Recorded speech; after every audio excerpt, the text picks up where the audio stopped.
Welcome back. If you're gearing up for You final season or just need a refresher, you're in the right place. In this video, we're breaking down the entire series so far. From Joe Goldberg's first twisted obsession to all the shocking twists, murders, and mind games. So sit back, relax, and let's unravel the chaos that is You. Alright, so season 1 of You kicks off in New York City. We meet this guy named Joe Goldberg. He works at a bookstore. Super chill on the outside, total psycho on the inside. Joe's the type of dude who thinks he's the good guy in his own twisted love story. And the story begins when this girl, Beck, walks into the shop. She's a writer, kind of a mess, and Joe is immediately obsessed. Like, not just interested, obsessed. Right after meeting her, he starts stalking her online, finds her address, and literally watches her through her window. She doesn't have curtains, and Joe takes that as an invitation. He's narrating everything like it's fate, but let's be real, it's creepy. Then he steals her phone and uses it to read all her texts and DMs so he can study her and insert himself into her life at just the right moments. It works. He bumps into her a few times, they start hanging out, and eventually they start dating. Meanwhile, Beck has this rich, snobby friend named Peach Salinger, who immediately hates Joe. She's super possessive and doesn't trust him. So Joe makes her his next problem. He follows her, learns her routines, and after a few sketchy attempts to scare her off, he ends up killing her, shoots her in the woods, and makes it look like suicide.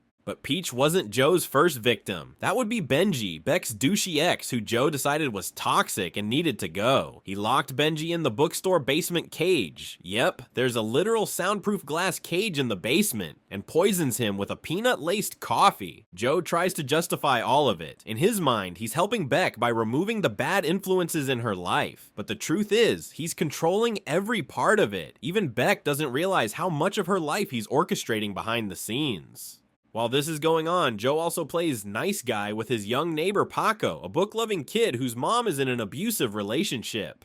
Joe gives him books, advice, and tries to mentor him, which, okay, sounds sweet, but it doesn't cancel out the murders. Eventually, Beck starts to sense that something's off. She gets suspicious when she finds old photos, items he shouldn't have, and weird gaps in his stories. Then she finds the box. It's hidden in his bathroom ceiling and full of creepy souvenirs. Underwear, phones, teeth, from everyone he's messed with. Now she knows. She tries to escape. Joe catches her and locks her in the bookstore cage. She tries to play it cool, pretends she understands him, manipulates him into thinking she might love him back. But when she finally tries to escape for real, Joe kills her. He makes it look like a suicide, even publishes her writing posthumously so the world thinks she was just a brilliant, tortured artist who took her own life. Everyone falls for it. The cops close the case. Joe walks free. Throughout the season, we also get glimpses of Candace, Joe's ex-girlfriend who he claims ghosted him. But there are hints that something went very wrong between them. Joe insists she left him, that she cheated and disappeared. But as the story unfolds, it's clear Joe's version of events is sketchy at best. Beck even starts digging into Candace before she dies, sensing there's more to the story. In the final scene of the season, just when Joe thinks he's finally in the clear, Candace walks into the bookstore, alive, smirking, and ready to stir up everything he tried to bury. So season 2 of You kicks off with Joe on the run. After everything that went down in New York, killing Beck, framing Dr. Nikki, and that surprise visit from Candace, Joe skips town and heads to Los Angeles. New city, new name. He's calling himself Will Bettelheim now, using a stolen identity, and he's laying low. But surprise, Candace is not gone. She's alive and she's out for revenge. She wants to expose Joe for who he really is, but instead of going straight to the cops, she decides to play the long game. Joe tries to keep a low profile, but of course, he falls for someone again. This time it's Love Quinn, a chef who works at a fancy organic grocery store with her twin brother 40. Joe gets a job there, meets Love, and tries to convince himself that this time, things will be different. No stalking, no killing, just a normal life. Spoiler, that does not happen. Meanwhile, the real Will, the guy Joe stole the identity from, is still alive, locked in Joe's glass cage in a storage unit. But instead of killing him, Joe lets him go, thinking maybe he's turning over a new leaf. As Joe gets closer to Love, he starts digging into her life. He finds out about her dead husband, her complicated family, and her codependent relationship with 40. He also starts to bond with Ellie, a teenage girl who lives in the same apartment complex. She's smart, into film, and has an older sister named Delilah who's a journalist. Delilah starts looking into Joe's past and gets way too close to the truth. Joe also reconnects with Candace, but not how you'd expect. She shows up in LA under the alias Amy Adam, starts dating 40, and weaves her way into Joe's new life. She's watching him, waiting to expose him, but Joe keeps dodging bullets. Eventually, Delilah finds the glass cage and all of Joe's creepy secrets. Joe locks her up, promising to let her go in the morning, but the next day, she's dead. Joe has no memory of what happened, and for the first time, he starts freaking out. Turns out 40 is writing a screenplay based on Beck's book, and he's working with Dr. Nicky. Yeah, the guy Joe framed. During one of their meetings, 40 realizes that Joe might be the real killer. Meanwhile, Joe's trying to figure out who killed Delilah. He's convinced it wasn't him. Then comes the biggest twist of the season. Love is just as messed up as Joe. She's the one who killed Delilah and Candace. She's been watching Joe all along and reveals that she knows everything about his past. But instead of being horrified, she's like, same, honestly. She killed people too, including her au pair when she was a kid, and she's pregnant with Joe's baby. Now Joe's trapped. He doesn't love her anymore. Not after seeing what she's capable of, but she's got all the power. She tells him if he doesn't play along and start a family, she'll pin everything on him. The season ends with Joe and Love moving into a suburban house together, pretending to be a happy couple, but Joe's already bored. He's narrating again, talking about a new you, and we see his next obsession, his next door neighbor.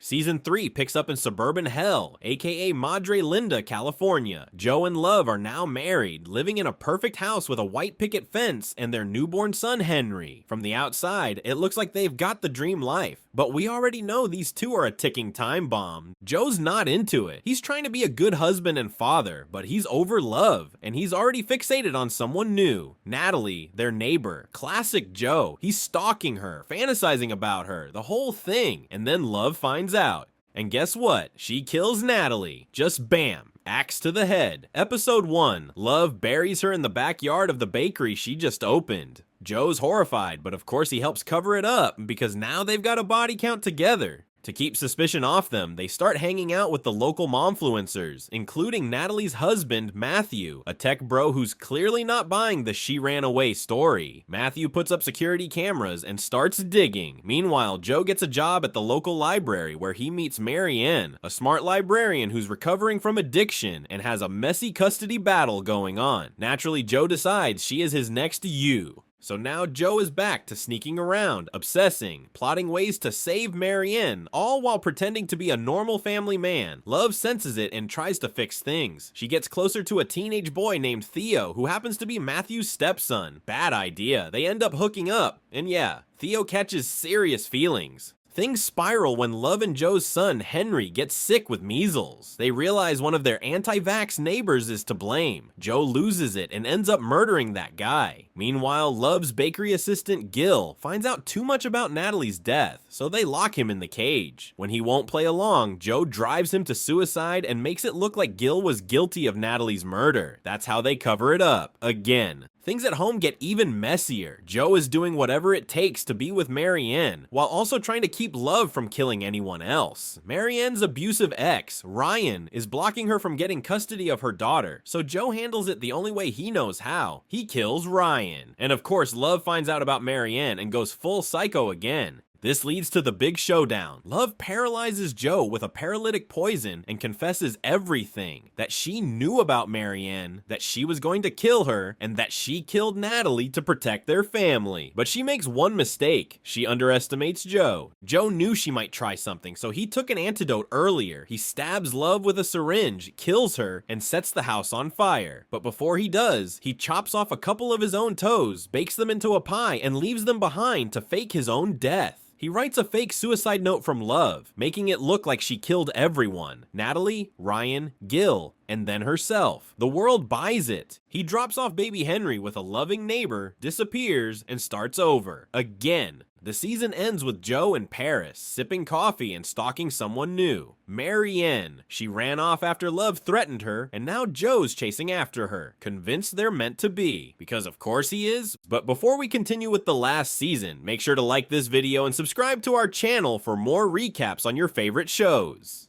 Alright, time to catch up on You Season 4. And trust me, this one's a ride. We pick up after the whole Madre Linda mess. Love is dead, Joe faked his own death, and he's left baby Henry behind. Now he's living in London under a brand new identity, Professor Jonathan Moore. Yeah, professor. He's teaching literature at a university and supposedly laying low, trying to suppress the psycho. But of course, Joe can't stay chill for long. He crosses paths with Malcolm, a fellow professor who's part of an obnoxiously rich, clout-chasing friend group full of influencers, artists, and old money types. Joe's not a fan, but Malcolm ropes him into the group. And that's how Joe meets Kate, Malcolm's girlfriend. She's cold, smart, and doesn't trust Joe at all. So naturally, Joe starts falling for her. Then things get weird. One morning, Joe wakes up hungover and finds Malcolm dead in his kitchen. Stabbed and laid out on the table. No memory of what happened. He panics, cleans up the mess, and dumps the body in a park. He's convinced he didn't kill Malcolm, but he can't be 100% sure. Pretty soon, Joe starts getting anonymous texts from someone who knows what he did, and they're messing with him. Turns out this mystery texter killed Malcolm and framed Joe just to get his attention. Whoever it is calls Joe out for being a murderer pretending to be normal. It's like a twisted cat and mouse game. Meanwhile, more people from the friend group start dying. Simon, an artist with a shady past, is killed. Then Gemma, a gossip queen, is stabbed during a getaway at Lady Phoebe's estate. Joe's freaking out because it looks like there's a real killer among this group, and someone keeps pulling Joe deeper into it.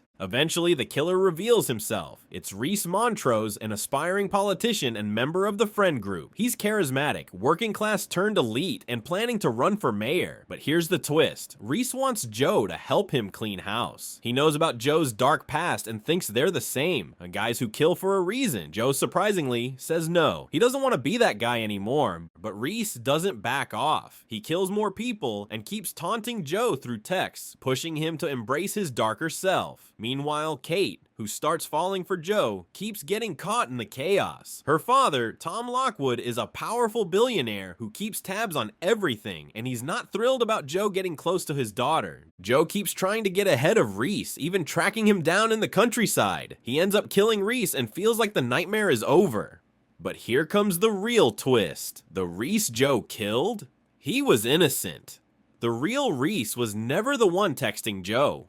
All those conversations, all those scenes, they were in Joe's head.